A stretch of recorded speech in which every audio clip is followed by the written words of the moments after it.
Hello everyone, welcome back to a brand new season of End Zone Scoop with me, Liz Bendari, and my co-host Dayna O'Gorman and Shona Duffy. Ladies, how are you and what have we all been up to over the off season? I don't know that there is an off season, to be honest. It has been nonstop for me. I had a great off season. I had such a good time between being able to go to the draft and all of the training camp news, and it just has been going on and on and on. And then I was lucky enough to be added to the field goals staff. A lot of Seahawks fans know that from the SB Nation site, Field Goals. I am now one of the podcast co-host. So honest to God, Seahawks fans, if you weren't sick of me before, you're going to be now, because this is my fourth podcast, 2 that cover the entire league, 2 that cover Seattle. So yeah, like I said, football has not stopped for me at all. Well, no. So my degree over here doesn't finish till July. So I didn't finish that until July. And then I was on holiday for 6 weeks, but that 6 weeks has flown by because I got a part-time job at Elgin City Football Club to being their media manager. So I'm learning all the ropes with that. And they're like, oh, Shona, you can do a graphic. I'm like, sure I can. I'm like, no, I can't do a graphic. So I'm like on this like website being like, look, yeah, I can totally do graphics. Yeah. So that's fun. New challenges. It's all good.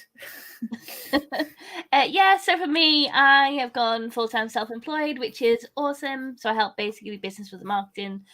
But the really exciting part of that for me is that I get to write about American football for a couple of brands as well. So that's awesome. Plus my time is my time. So it means I've got more time to write, to do podcasts. And I'm super delighted that End Zone Scoop's back. And yeah, we're going to be back every 2 weeks. Generally at 5 p.m, but it might change. You never know. So for anyone listening, keep an eye, obviously, on our Twitter, which is @EndZoneScoop, for basically when we'll be live next. But yeah, with the new NFL season kicking off on Thursday, what better way to start our show than talk about season predictions, the teams that we're going to see go from like worst to first in their division, teams that have missed out on the playoffs last season, but we think are going to make it through. So yeah, let's dive right in. So let's start with season predictions. Now, we've seen many teams kind of drastically change their roster, and that makes it kind of harder to predict what might happen. However, there's certainly a few guesses that can be made in terms of which teams are going to be amongst the best in the league.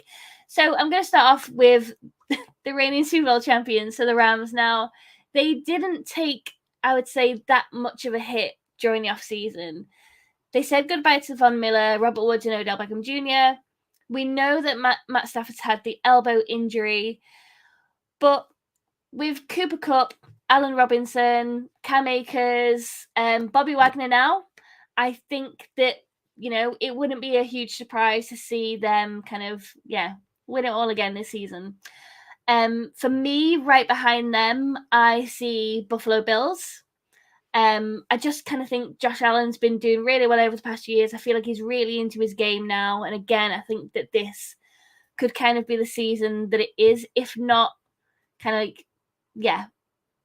they should be the reigning AFC champions, if not Super Bowl champions for me. Then I think it's Chiefs. And then if I was to think of a division, I think the most exciting division is probably going to be AFC West. Just because I think they've got quite a lot going on in their division. But yeah, what do you guys think? Are you got your eyes on any particular teams? Is there anyone you think we should be looking at?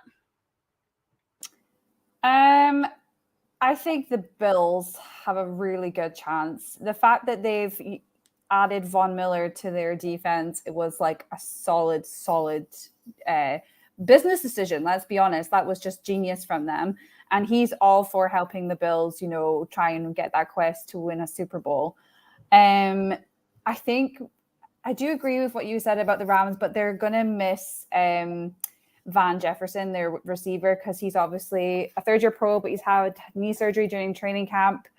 But I'm not sure if he's going to make it back in time, which is a big miss for them. Dana's maybe not agreeing. Maybe. It's a maybe. Yeah. So, and I think there is the big issue around Matt, because obviously Sean McVay is going to have that big speech of like, oh yeah, if I'm asked Matt to play 55 games, 55 Rose games, he can do it. And I'm like, well, maybe not with an elbow injury. But yeah, for me, I would say the Bills I'm hoping the Bills have the best chance. I love that team. I just want them to win so badly. I agree. I picked the Bills to win the Super Bowl last year, and I think had the playoffs fallen a little differently, this upcoming Thursday night game we have coming would have been the Super Bowl. I think I have said this, and this is no shade to the Bengals at all. I love the way that team is put together. They're young and they're fun. I just think if the Bengals had to play the Bills and the Bills didn't have to play the Chiefs, I think the Bills would have gone through there. I think that would have been a different situation. The team I'm kind of looking at this year that is good but questionable actually is the Green Bay Packers for me. I don't know that we know what we're going to get out of this team. I've been looking at all the predictions and everything that's been coming out about them, and everyone's like, oh, they're going to the Super Bowl. They're going to be at the top. Yes, Aaron Rodgers is Aaron Rodgers, but he's missing his, safety blanket. He's missing Devontae Adams now. And that is a huge miss. And I think he even brought up the question marks about the wide receiver room. And so I think that that's going to be interesting. Do I still think that they'll be in the mix? Absolutely. I just don't know that we know what we're going to get from them and what it's going to look like. And then the other team, I'm actually going to talk about them a little bit more in depth later. I think that some people might not be paying as much attention to is the Baltimore Ravens. And so I think that is going to be something that to keep an eye on, but I'm going to talk about that more when we get later in the show. Just a little bit. See, Dayna, I thought you were going to say the Chargers there, and I was like, oh, same sync. I love the Chargers. That division, they're going to beat the other 11 crap out of each other. I mean, they literally are. I don't know who comes out of that division alive. I'm not even kidding with the AFC West. I think that that's going to be the biggest toss-up. I have my predictions actually on the Our Turn Football podcast. We're doing our prediction show tonight, and I have my predictions, and people are going to think I'm throwing shade, and I'm not throwing shade, but I still have the Chiefs winning that division, but it's going to be this tight. It's going to be that tight. It's going to be crazy. So, and can we just, since we're talking about that division, just get it out there. How cheesy is the Let's Ride saying? I'm so glad I do not follow him. I'm so glad I don't follow him on Twitter anymore. Like, as soon as he left, I was like, I'm sorry, Ross. I love you, but unfollow. I just can't. Right. Yeah, same. Yeah, I did too. And just because and here's what it is. When he is your favorite team's quarterback, you dismiss those things. I still think he's a wonderful guy, and I still think he does great things for the community. But the used car salesman is definitely at full effect here. So, and so that's okay. I mean, it is who he is. We just don't have to, apologize. I mean, I didn't enjoy it much when he was the Seahawks quarterback either. And I definitely don't enjoy it when he's in Denver. Because, as our grandparents rightly said, Dayna, we don't take horse crap into the house. That's right. That's right. They're not allowed in my house. That's absolutely right. Oh, guys, I've missed this. So let's talk about the teams we think who've got the best chance of going from worst to first in their division now. A lot of teams were able to bolster their roster throughout the offseason. However, only a couple of, I would say, the organizations really were able to drastically change people's views of their roster. So Dayna, why don't you start us off on this one? So this is where I'm going to talk about the Ravens, because obviously that team fell apart due to injury last year, right? And they lost Lamar Jackson. They the injury bug that normally decimates the San Francisco 49ers just, sat up and made a house in the Baltimore Ravens. It was just crazy. And so I think that for two reasons. One, hopefully the injuries won't be as significant this year, but more importantly, Lamar Jackson is fighting for a contract right now. And he is out there to prove to everyone that he is not, a running back that's also a quarterback. He's not that guy. He is someone who I think has already proven this, but for some reason, people are hell-bent out there on, giving shade to Lamar Jackson, but that he's a leader and he can do great things with this team. So I think he's going to have, a fire under him this year to really prove people wrong. And I think that's going to be a lot of fun for Ravens fans. I think they're going to win that division, and it's going to be a lot of fun for them to go in and just murder some of these other teams. And so I'm really excited to watch the Ravens this year. The other team that I think will probably go maybe not worst to first, but worst to first or second is Jacksonville. I think that with Doug Peterson in as their head coach, that team is going to look very different and be put together much better and much more completely than it has been in the past. So they should be fun to watch too. For me, so I kind of feel I hate to mention it because it's Russell Wilson, but yeah, I just think the Denver Broncos have got a really good chance of winning that division. I just think the energy and the environment that they are going to be playing under is going to shock quite a lot of teams and kind of give them an edge throughout the season. So I think that's enough to get them into first place in the division for sure. I think that division is just horrible on defense. It is horrible. It is like if you're a quarterback, you're like, oh my God, I hope the O-line has my back, because if it doesn't, it's going to be torture. So I agree with the Ravens as well. The Broncos is quite an obvious one because obviously they have improved with taking Russell Wilson in as quarterback. But for me, I'm actually going to mention the Carolina Panthers. Now, I know that's kind of like a rookie sort of like dangerous. Well, I mean, he's not feeling dangerous anymore. He's feeling like bloodbath. He's feeling like I am going to like murder the Browns on that field week 1. And I'm going to show them what I'm worth. Because let's be honest, the Browns, I mean, come on. I mean, Deshaun Watson. I'm not going into it. But anyway, but no, basically they have everything that you're looking for to be potential to be a dark horse. And also they just have upgraded, like I say, with Baker Mayfield, but they've also added 3 key starters on the offensive line, and they'll also be getting back a healthy, we hope, Christian McCaffrey. So I think they have all the goods to surprise and go from worst to best. And that division is a little iffy. I mean, there are some question marks throughout that division, so it's not a complete stretch that if we get the Baker Mayfield from a couple years ago on a team that is run heavy, hopefully if Christian McCaffrey makes it through a whole season. When was the last time Christian McCaffrey made it through a whole season? I don't even know. Okay. But I don't think that's such a stretch. Is it probable? Probably not. But I don't think it's a huge stretch. It's not like a super hot take, I don't think. I want to say one thing about the Denver Broncos. And I have covered that division along with the NFC West for years. And so I know the division pretty well. I think one thing that we might be forgetting with the Broncos is that as much as Russell Wilson will be a Hall of Fame quarterback and is fantastic at what he does, he has a very set skill set. And so with that, I don't know how much different the offense that he's going to play this year is going to be from the offense he's played over the last 10 years. There could be some variation, obviously, with Nathaniel Hackett coming in. I think that he has got a great football mind. And so I'm excited to see what he can do with it. But at the same time, he now has, all of these games. He has 6 games against teams who already know what he can do from watching him play. And so I think that with as good as that division is, it's not just the addition of Russell Wilson that would all they need to go to first place in that division.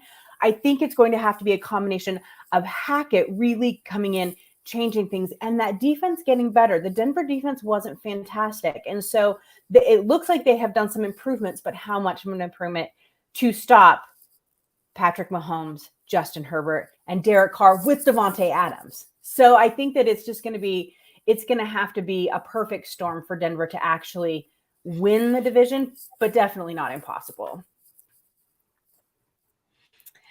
It sort of makes you like, we were talking about a couple of players, and it just makes you think about some of the obviously stuff that happened over the offseason. Like, I obviously, I'm like, I wanted Baker Mayfield with Seahawks, but it didn't really happen.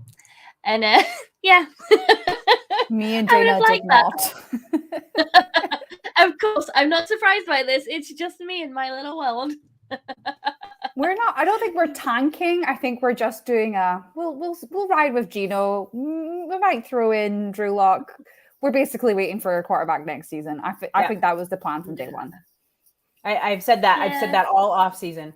2022 is all about 2023. This season is to get the rest of the team to gel so that when they plop that quarterback in next season, he's already got a very well put together team around him. It's going to be fun to watch. Just keep your expectations where they should be for this year and know that next year is the jump. And it's a very, very good class for 2023 for the quarterback class. So it's obvious what they were doing. I'm sorry, Liz. I know you would, but no. It's fine. I'll get over it. So let's talk about the teams that missed the playoffs last season that we think are going to make it this time. Shona, why don't you kickstart us on this one? So I am going to say the Chargers. There's obviously been a lot of hype around them since they got in Justin Herbert. You know, he's entering year 3 now. But surprisingly, even with all this hype, they haven't actually made the playoffs since the 2018 season. So that's quite a long time. But they have an MVP caliber quarterback now. Like, he was amazing in college, and he's stepping up to the plate with what they're asking him. They also have a really defensive-oriented head coach in Brandon Staley, and as me and Dayna will shout till the cows come home, defenses win you the Super Bowls. So, and they also, you know, they've also got pro caliber weapons in Keenan Allen, Mike Williams, and I just think that given that they have all these like pieces that they're building together, they could have a really good shout. You know, making a run for the Super Bowl, and they should not be counted out. But just how incredible would it be, right? I would quite love it, to be honest, because all we heard last year was Rams house and how it was coming home to the LA Rams home. Would not be great if they repeated Super Bowl champions, but it was the Chargers. I would just love that, because then we could start calling it the Chargers house, and that would make me so much happier. You know, there's always a handful of teams, right, that make the playoffs, that swap out and come in. I think there's a couple of real obvious choices, including the Ravens, including some of these other teams that had injuries last year that you could come in. I think the Panthers could be a possibility. Just kind of depends. Honest to God, that Falcons division, not the Falcons would make, but the Saints, and they're all, that's a crazy division. So, but if I think if I could pick my fun pick, if I could pick one team that I want just to make to the playoffs, I don't care if they win a game. I just want them to get there. I want the Detroit Lions to get there. I don't know how in that division they'll do it, because I think the Vikings are actually going to be very good this year. I think that the Packers, once again, will be the Packers and probably play well. The Bears, I hope to God you win a game this year, Chicago. But I think that division will make it really hard. But how fun would that be? As chaos and crazy as that team has been, as much as they have wanted to put things together in Detroit, they still have the same quarterback. I don't know how far you're getting there, but I just think that would be really fun. It'd be fun for the fan base. And so that would be my happy pick. I think probably the more logical picks are probably going to be the Ravens, possibly the Jaguars. Although I don't want anyone to keep sleeping on the Houston Texans. When we went to the Texans game last year, I will tell you that Davis Mills is a better quarterback than people are giving him credit for. He's young and made some definite mistakes, but they've put some good pieces together there in Houston. I don't think they're going to the playoffs. They're not winning the division, but I just think that's going to be a huge jump for that team. And it's going to be fun to watch them. And that rookie running back, if you guys have not done your fantasy football drafts, go find Pierce. He's the rookie running back for the Houston Texans. Grab him. That kid is going to be good, and he's going to put up a lot of yards to save Davis Mills from himself. So I think that that'll be really good. But I think other than the obvious choices, I would love to see the Lions. Come on, just one season. You can do it. Well, would be the Commanders. Why not? Why not? No, thank you. Okay. No, that me. Team doesn't deserve anything good. I just love Ron. I do too. I do, but it's such a badly run organization. I know. It's like the Browns. I hope they. I'll just sit back down. We'll stick with the fun picking the Lions. You don't have to sit back down. We'll see. It'll be good. It'll be fun. Dare I ask, like, how many leagues you're even in, Dayna? Just two. Just two. So okay. I cut back. I'm in we call it the Our Turf OG League. So it's all the original writers from Our Turf football from back in the day. We've been doing this league for like 10 years. And then we did an Our Turf fan league this year. There was a huge cry that they wanted this fan league for fantasy football. And so we put one together and it filled instantly. So I think next year we're going to do 2, but I ordered a trophy and everything. I mean, there's a whole trophy that's going to go on with that. So it'll be fun. It's a free league. We don't like to play for money. I think that just makes it kind of nasty sometimes. So it's a lot more fun when it's just for fun. So just the 2. The most I've ever been in at one time was 6, and that was way too many. So I cut back to 4, and that was still too many. So now I just do 2. Yeah. I don't even know how you keep up with 6. Oh, and I have terrible news for you guys. Do you know who my quarterback is in one of those leagues? Russell? No. Deshaun Brady. I picked up Tom Brady. I've had a hard, fast rule my entire He is going to be good, though. He's going to be good, though. I can feel it in my bones. I have to root for him now. It just hurts. I feel it in my bones. He's going to be good. I think the Bucs will definitely make the playoffs. Oh, for sure. Absolutely. He's like, I retired. No, I didn't. My wife might leave. That was so bizarre. He's like, watch me. I say, Liz, what about you? Ronaldo Taylor said something. Back to that question, or back to fantasy. If I was to think about teams that I think should make it the playoffs this time around, exactly what you said before on Chargers, Shona. Also got a feeling about the Saints, and also got a feeling about the Colts as well. So I'd like to see those. I mean, kind of what you said about Lions. Not love the Lions since Matt Stafford left, so the passion's no longer there for the Lions. But if I was to think of a team that's my new kind of favorite, let's follow Baker Mayfield for a while. What a surprise! I mean, just a different jersey, but he's still our favorite, Yeah. I found it quite interesting actually when I was looking from worst to best, because obviously like the NFC West is still like the most ridiculous league ever. And one of them had like Seattle potentially going from worst to best. And I'm like, what caffeine high or concoction were you on that day? Because it's not happening. And I wouldn't even want to mention them because I was like, they're not going from worst to best. Not this year. It's not about I think they might still finish 4th, maybe 3rd. Probably 4th. I did see a hot take where they said the Cardinals actually were gonna. They said it was considered their hot take because they expected the Cardinals to completely fall apart after their crazy offseason. Hopkins not showing up for 6 games, and then cutting him back in, and then they'll start to win some games, and then they always fall off at the end of the season. So it's like this crazy back and forth. And this team, I have the Seahawks winning between 5 and 7 games this year. I think that they will run their way to that many games with the running backs that they have. I don't know that the Cardinals could withstand the same amount of injuries and that sort of, and the drama that's going on. Even though, yes, Kyler got his new contract, quarterbacks have a tendency to take a year off after they get a new quarterback or new contract. So we'll see what happens there. But that wouldn't surprise me. They were really down on Arizona, so it could be interesting. I do want to say, I do sound really negative about the Seahawks, and I'm not actually. I actually think what they're doing and the pieces they've brought in is smart. And I think the team they're building has the potential. We just got to wait till next year, though. It's not this year. Mm-hmm. It's not this year. Liz, I want to go back to what you said about the Indianapolis Colts, though, because I do think that is a team that already had a lot of pieces put in place prior to getting their quarterback. And I think Matt Ryan is the perfect fit there. I think that, honest to God, Carson Wentz will probably be one and done in Washington. And then I don't know if he will get us another starting gig. And I feel bad for Carson because I think injury really derailed him early. And we don't know what could have been possibly. But at the same time, Matt Ryan is a storied veteran. Yes, he got his ass kicked in the Super Bowl. We know that, people. But he also knows what that feels like and how to get there. So I think that could be a huge leadership jump for them with the Colts and the rest of the team that they have put together, including, my new favorite running back.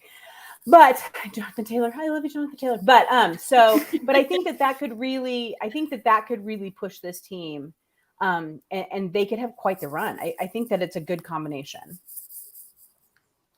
Yeah, I 100% agree. I think Matt Ryan's the kind of player that he just gets things done. So I think it's the right absolutely the right move for him. He wasn't really getting anything out of Atlanta anymore. And yeah, Jonathan Taylor, but he also gets Michael Pittman as well. So yeah, there's kind of a defense that's not going to mess around. So yeah, I think they'll be one to watch, definitely.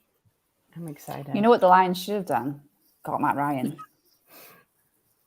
I think that they might be sitting for a quarterback next year too. I wouldn't be surprised. So. I don't think they think Jared Goff's their man.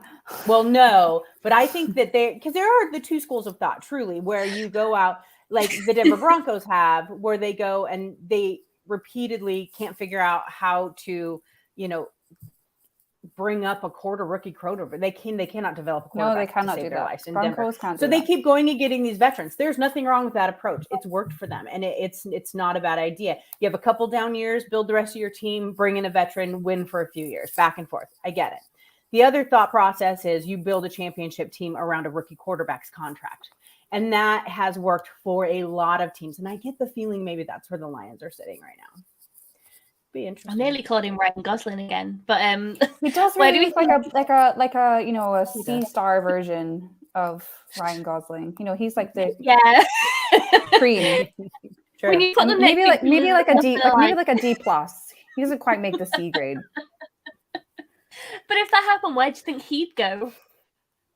To a backup position. He's not a starter quarterback. He's not. Yeah. I've said that since he was picked at the Rams, and to be honest, he was one of the reasons why they didn't win the Super Bowl, because he just for sure had no idea what he was doing in that game. And I said that was going to happen. And then they get an actual good quarterback, great quarterback, and look what they did. Yeah. Well, I think is that such a bad thing? I mean, I would be a team who would want a Carson Wentz or Jared Goff as my backup, because you can trust them to come into a game and run the game. Will they run it very well? But they will at least know how to run it. They'll have the confidence to do it. I know, it's true. It's kind of like when Seattle brought in Geno Smith all those years ago as a backup. I was thrilled about it, because you want a quarterback who's had that starting experience. And so I don't think that would be such a bad thing. I think they'll have a nice long career as backups at somewhere. And backup quarterbacks can make good money. So I mean, that's nothing to shake a stick at for sure. But I have a question for you guys. So you guys know that I am going to the Germany game. I'm very excited about going to the Seahawks-Bucks game. Yes. Liz, are you going to any of the London games? I'm going to all of the London games. So if you're at them, I can see you. Yay! I don't think I can make it twice. Germany was hard enough. I don't know if you she's coming to my wedding, Liz. That's more important. Yeah. That's fine. That's all that matters. She's going to Shona's wedding. Yeah, I don't know how hard it was to get tickets for the London game, but my God, I had to scratch and snag. And my God, the line was insane for the Germany game. I'm very excited for that. So if any of our listeners are going to the Germany game, I'll be there. We're going to be there for 5 days over the game. So it's going to be a lot of fun. And if anyone watches the Real Hawk Talk podcast that I do with the Hawk Blogger crew, Nathan is going too. And so it could be a lot of fun. It could be a little scary, but I'm very excited about that. I'm excited for Germany. I'm excited for those German fans to get to come see their football teams. And I'm excited to go to a Seahawks game. Yes, I realize they're going to lose. I'm okay with that. That just means I don't have any stress during the game, right? Yeah. But and also Germany are a massive they have a huge Seahawks following in Germany. That's why they do. It's going to be super fun. I'm very excited. Make sure you have a Stein. You got to have a Stein. Okay. If you like beer. Yeah, sure. Yeah, I'll drink it. Yeah. It's like a massive pint glass. But it's I've seen them. Yeah. Oh yeah. I don't know. My husband says I don't. He doesn't know if I'm strong enough to hold it up. We'll see. I'm teasing. Whatever. Girls can hold steins, okay? That's right. So we do have some questions, guys. We do, yay! We do have some questions. So the first one is from Johnny. So Johnny Cumbleton. He's asking, what are your expectations for Jalen Hurts? I have the Eagles winning that division this year. I think that they're going to be a good team. I expect more than what we saw from him last year, but I don't think he's going to become like all of a sudden an elite quarterback, at the top end. But I think that with a little more consistency in his system around him, I expect the Eagles to win that division. I really do. I think that they're very well put together. So I agree. Yeah. I agree. Just agree with Dayna. It's best policy in life. Oh my goodness, you poor thing. The next question is from Chris Lawton. So he always shows up. We love you, Chris. What do you think is the realistic ceiling for Tua this season? Oh, Shona, why don't you go first this time? Can you repeat that? Oh, yeah. What is the realistic ceiling for Tua this year? Oh, yeah, the Dolphins quarterback? Oh, yeah, sorry, yeah. Sorry, I should have been really clear. I completely forgot about him. That's not good, is it? Well, that's how I feel his season will go. Forgettable. I don't know. That's a whole mess down in Miami. They went hard on wanting that Watson thing, and I don't know. It's all a bit of a mess. And like I say, I forgot about him. I don't know what to expect from him. The Dolphins are interesting. They have they have star level players. I mean, they have Tyreek Hill now. They have, a great group of players. I'm blanking on their tight end's name, who I freaking love. But so they're We're really doing so well with the Dolphins. I know. I'm so sorry. Lisa would murder me right now. But what I think here, this is Tua's last chance. I think he knows it's his last chance. I think that he's in a division that you have the Bills, which are the new version of the Patriots, which are really hard to beat. The Patriots, who are up and coming, and I expect them to actually do pretty well this year. I think that second year with Mac Jones will be a huge jump for them. So I think they have an uphill battle there. But what I think probably is going to happen is, even though they've added these stars, I think you're still going to see where the holes in Tua's game is. And I don't know that thank you. Appreciate that. I actually really like that guy. I don't know why. I think he's a good blocker too. I think that what's going to happen is that we're going to see improvement in a few areas, but those major holes that Tua still has are going to be there. I don't know that he will be their starting quarterback next year. It really depends. If he can get them to the playoffs, which is going to be very difficult this season, they'll definitely keep him. But if he doesn't, I'm not so sure. Yeah, no, on reflection, I would agree with that. Stop it. After I forgot about him. My Lord. Well, that's it on our listeners' questions. So anything else either of you want to mention, guys? No, it's happy to be back. Happy to be back. Yeah, oh my God, yes. Love talking ball with you girls. I do too. I think this season is going to be fun. There's going to be a lot to talk about. There could be a lot of mix-ups and mismatched games, which are going to be hilarious to watch. But then I think there's going to be a bunch with as especially in the AFC, which is with as good as some of these teams are, there's going to be a lot of tight games. And this season could come down, Lord help Seahawks fans, to field goal kickers. And so we will see how they do throughout the league there, because I think some of these games are going to be real tight. Definitely. Well, guys, that is all for today's show. We're going to be back in 2 weeks' time when the season's underway, and we'll know more about these standout teams. So, yeah, thanks for coming along and listening, guys, and thanks for coming back, ladies. I've been excited to back in the swing of things.